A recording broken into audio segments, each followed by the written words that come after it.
chegada de africanos escravizados ao Brasil tem como símbolo o Cais do Valongo, no Rio de Janeiro, que, reconhecido como o maior entreposto do continente no século XIX, ganhou da Unesco o título de Patrimônio Histórico da Humanidade. Mas uma pesquisa realizada sobre o assunto revela uma nova história da escravidão brasileira. E para falar sobre a pesquisa, eu converso com o historiador e arqueólogo do Museu Nacional da UFRJ, Reinaldo Tavares. Reinaldo, fala um pouquinho para a gente da sua pesquisa aí, que traz tantas novidades, né, nessa área da história. Como é que surgiu a ideia de fazer essa pesquisa e como é que ela foi feita? Bem, é uma pesquisa bem ampla. Ela começa no Museu Nacional, na verdade, durante o processo de mestrado, e vai sendo desenvolvida através do doutorado. Então, ela leva mais de 10 anos, na verdade, para ser concreta, né? Para se concretizar como uma pesquisa realmente pontual. O que acontece é que, durante esses anos todos, a gente foi acompanhando todo o processo de valorização da cultura afro-brasileira e dos seus resquícios na região portuária do Rio de Janeiro. A gente é mais ligado ao cemitério dos Pretos Novos, mas é claro que a gente também trabalha diretamente em toda a região. E a partir de 2015, foi necessário um olhar muito mais amplo da região, através da arqueologia da paisagem. E na arqueologia da paisagem, a gente começa a tentar reconstruir um litoral, uma parte da cidade que não existe mais, que hoje não é mais visível. Inclusive a visão dela de quem vem do mar, né, que é uma visão feita por um outro arqueólogo, o Nelson Mendonça, mas que nos ajuda muito a ver a cidade do Rio de Janeiro naquele local. E quando a gente vai estudar o cemitério dos Pretos Novos, a gente tem que estudar a entrada desses africanos que morreram, que foram depositados ali no cemitério. E aí a gente começa a buscar as fontes primárias, não mais relatos de cronistas ou de viajantes. Então, as fontes primárias, ver o que a gente encontra. E nas fontes primárias, a gente encontra a entrada desses africanos pela alfândega do Rio de Janeiro. A gente conta o processo de desembarque na antiga Praia dos Mineiros, que fica ali do lado da alfândega mesmo, né, na região da alfândega, hoje próximo à Casa França Brasil, da região ali, quase em frente à Igreja da Candelária. E a gente vê que dali eles eram retransportados, né, para algumas ilhas de quarentena, quando necessário fosse. E depois eles iam, dali eles sofreram 3 processos de venda. O primeiro processo era o leilão na sede na própria alfândega, chamado dos Pés da Alfândega. Isso acontece até 1827, 1828, a gente vê relatos nos jornais da época, chamando para leilões nos Pés da Alfândega.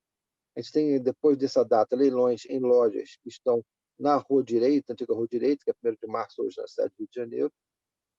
E você tem também aquela carga comissionada, que ela é entregue do importador aos grandes fazendeiros, né, os grandes latifundiários, que pega essa carga e já transborda pela Baía de Guanabara, né, entra em direção às suas terras, às suas propriedades. E tem um comércio varejista. Esse sim, comércio varejista que atende a cidade, os pequenos proprietários, né, e que vai se localizar na região do Valongo, que a gente conhece ali, tão famosa, né, na cidade do Rio de Janeiro, e foi realmente um grande centro de venda de seres humanos, né, de africanos escravizados no século XIX. Então a gente começa a ter uma noção de como aquilo funcionava, mais especificamente. As pesquisas de 2011 e 2012, inclusive que são base para o título do Patrimônio da Humanidade, do Carlos do Valongo, são pesquisas seminais. A gente tem que entender que essas pesquisas foram as possíveis, né? As informações foram as possíveis que têm que ser levantadas naquele momento. E no decorrer de 10 anos, como foi 10 anos já, a ciência ela vai achando novas lacunas, respondendo novas questões, e vamos caminhando com as pesquisas. E nesse caminhar das pesquisas, a gente vê hoje uma ampliação da área que a gente acha que deveria ser preservada como patrimônio da humanidade. A gente tem hoje aquela região da Rua 1º de Março, né, no centro da cidade do Rio de Janeiro, tão importante, que hoje seria o Complexo da Alfândega, que seria, na verdade, o único remanescente a Casa França Brasil, que está lá, daquele complexo todo.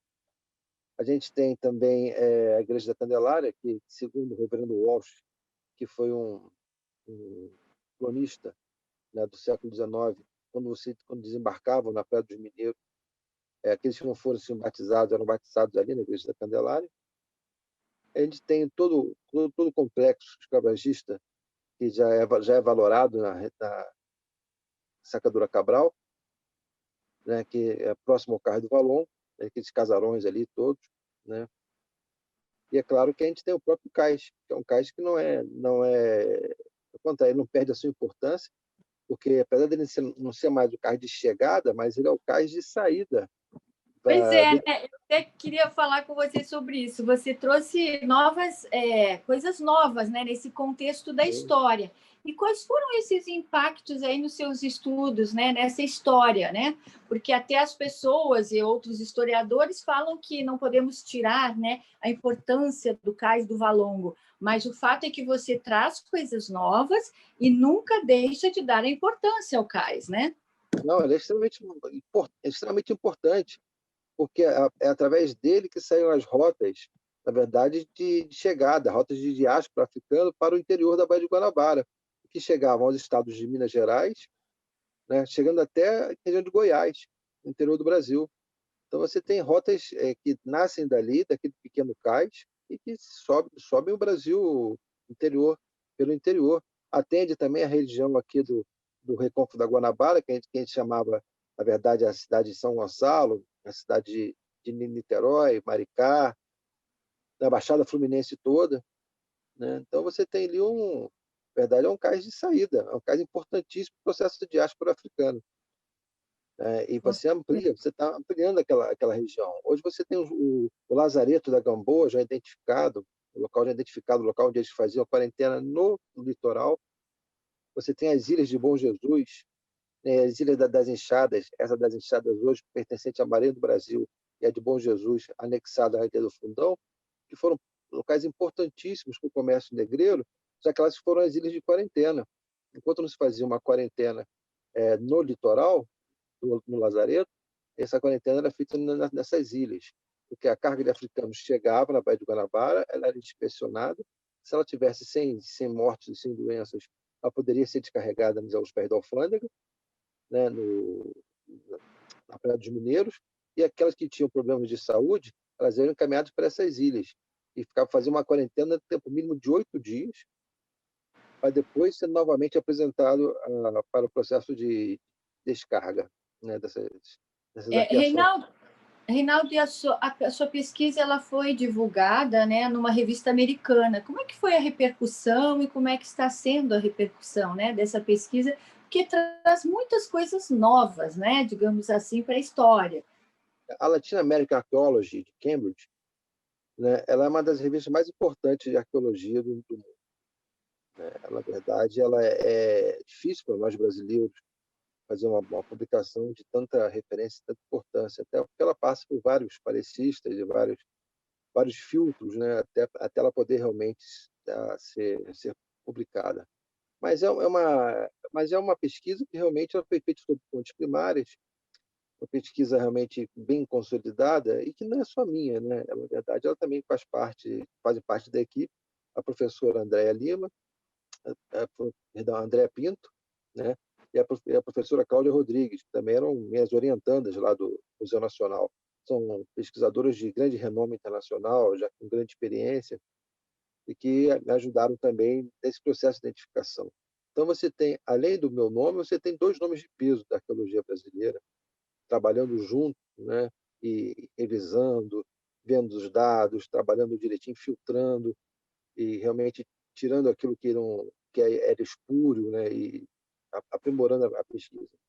Então, a pesquisa que ela tem, como toda pesquisa científica, ela é factível de crítica, e as críticas são até bem-vindas, que a ciência se faz com críticas, a ciência se faz com tese e antítese, né? Você vai sempre reconstruindo aquilo que os outros falaram e melhorando e aprimorando, até que você consiga realmente expor o, o que, que é o objeto da pesquisa. E na história é bom entender que nós não temos uma visão do passado. A gente tem uma visão míope, muito pequena do passado, né? Qualquer informação que a gente consiga ter do passado é importante para a gente aprimorar essa janela de observação. não parece pouca coisa, mas 200 anos atrás, mas na historiografia é uma coisa extremamente difícil para você poder trabalhar. É Com uma, certeza.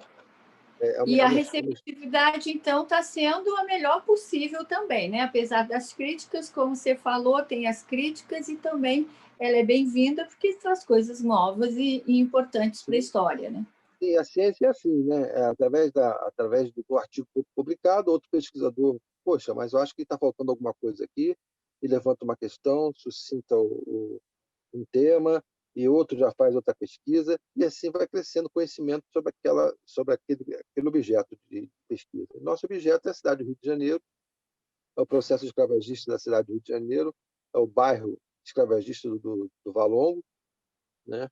Além de tudo, é entender como é que esses africanos vieram para cá, como é que eles construíram a nação que nós temos, né? E como é que a gente pode valorizar a memória e valorizar a história desses indivíduos que foram invisibilizados, né? Pela historiografia e pelas ciências até então.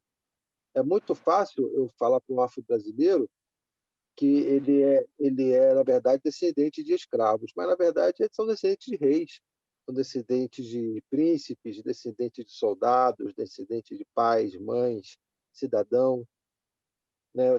Temos que resgatar isso, resgatar essa memória, a memória positiva, né? E que a escravidão foi uma violência cometida contra esse indivíduo.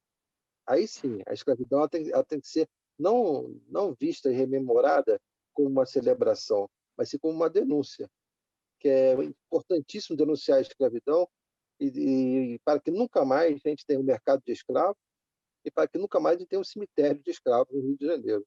Né?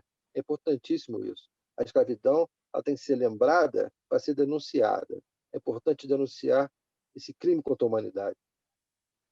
Exatamente. Ó, parabéns pela sua pesquisa, pelo trabalho de toda a equipe. E o senhor gostaria de deixar uma mensagem aí para quem está nos ouvindo?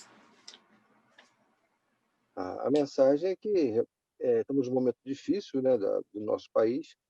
A gente tem aí o momento de que a própria ciência não é valorizada por questões políticas, sobretudo, mas que a gente não perca essa, essa luz, né? Essa necessidade de pesquisar, essa necessidade de estudar, de ir a fundo, porque a ciência brasileira é uma ciência de qualidade. Temos ótimos pesquisadores no Brasil, somos referência, inclusive, bastante em grandes áreas do conhecimento, e que isso vai passar. Né? Uma hora a gente, daqui a pouco, isso volta à normalidade e a gente volta a novas informações, novas pesquisas. É um processo que vai continuar, um processo de ganho da humanidade. O Reinaldo já está pensando na próxima pesquisa? Não, continua. Né? Essa região ela é muito rica, ainda tem muitas questões ainda que precisam ser exploradas.